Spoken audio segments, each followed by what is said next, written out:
So we are rolling. All right.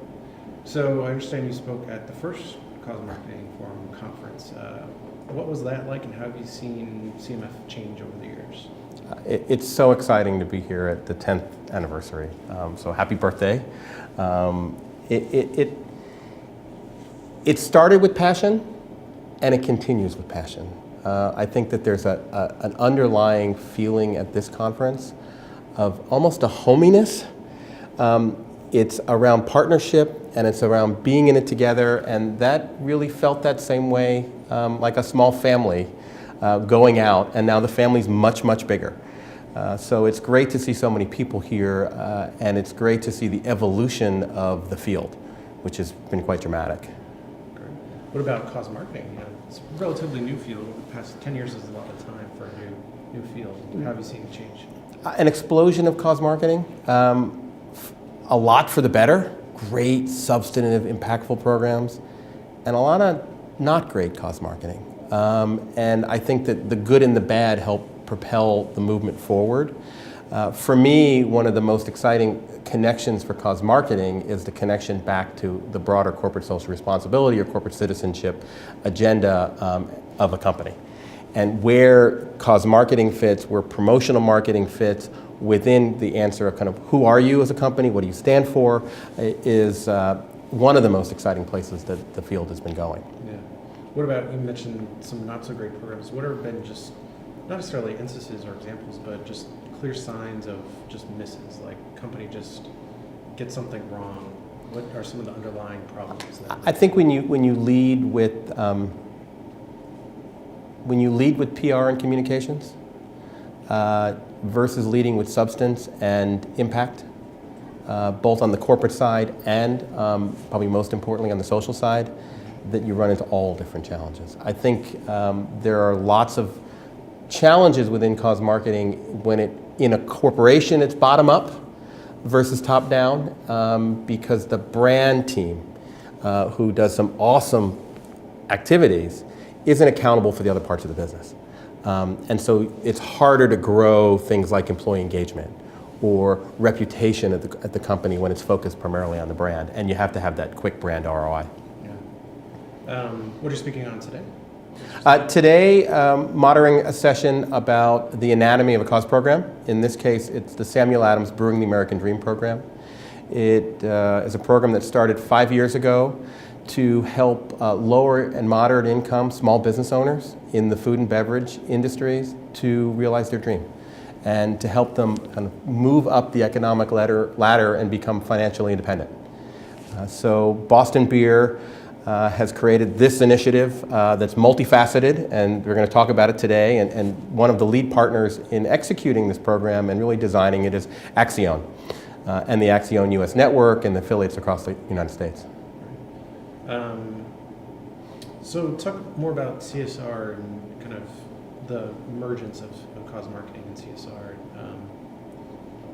How do you see that playing out over, say, like the next 10 years? Do you think a lot of companies are going to be marrying the two, or is it just kind of like a small Venn diagram? It's a great question. I think one of the intersections of cause marketing and CSR is brand. And brand as a language, and brand as a vocabulary that's shared within an organization and shared externally. And so when everyone is speaking the same language, it begins to permeate and be much more strategic. And I think that it will become, from an external perspective, a core part of brand. Cause marketing will, master brand and brand experience, and internally the same way. And then other elements of the the corporate responsibility portfolio, environmental practices, HR practices, employee practices, really begin to further connect around that brand experience, employment brand and public brand. What about, you mentioned a lot of the grassroots nature of cause and everything.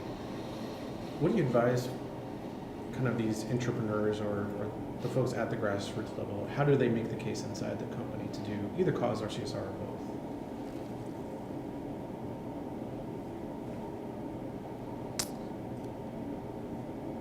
what we find all the time is that there are, we call kind of pockets of greatness, right? That the lone entrepreneur who thinks they're the only one thinking about cause within their company is not alone.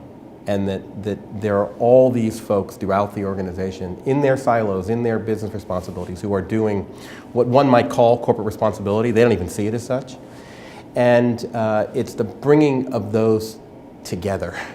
And how do you find like-minded folks? And how do you educate senior leadership about, when you look at corporate responsibility, that this isn't like a brand new thing.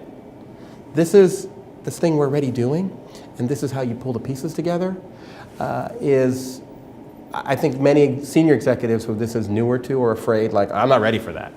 Well, the truth is, you're already doing it. You just don't know what you're doing. So you're actually talking about a potential risk. And that, I think, has been very successful for entrepreneurs.